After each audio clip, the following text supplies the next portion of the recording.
banks would rather issue their own stablecoin for their own purposes inside their own infrastructure to settle across all their locations and their own company. But they need that to be interoperable with other people.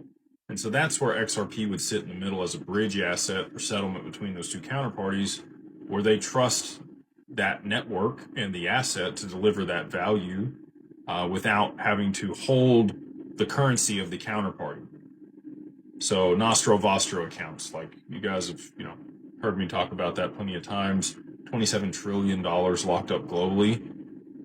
All of that gets freed up if when XRP gets adopted for that application, or XLM or HBAR. Like there's a couple other things that could be cross-border payments and SWIFT, right?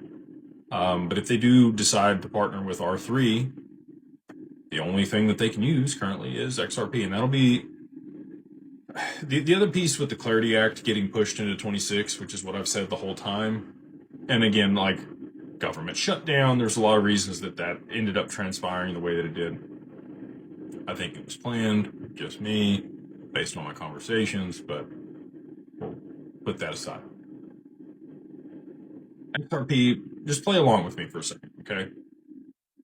We see all of the stuff I've been talking about play out at the end of this year.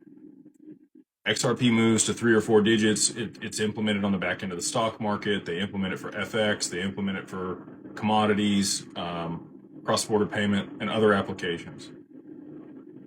And it continues to aggregate value because it's now backed by all of those transactions, right? And it becomes a tier 1 asset designated by the BIS at 4 digits. I think that's about the time they'll do it. I think when it gets over $1,000 a piece, they'll designate it a tier 1 asset that the banks can hold and use for collateral on derivatives, which again is the holy grail for it because it locks more of it up and drives the demand up and also the price.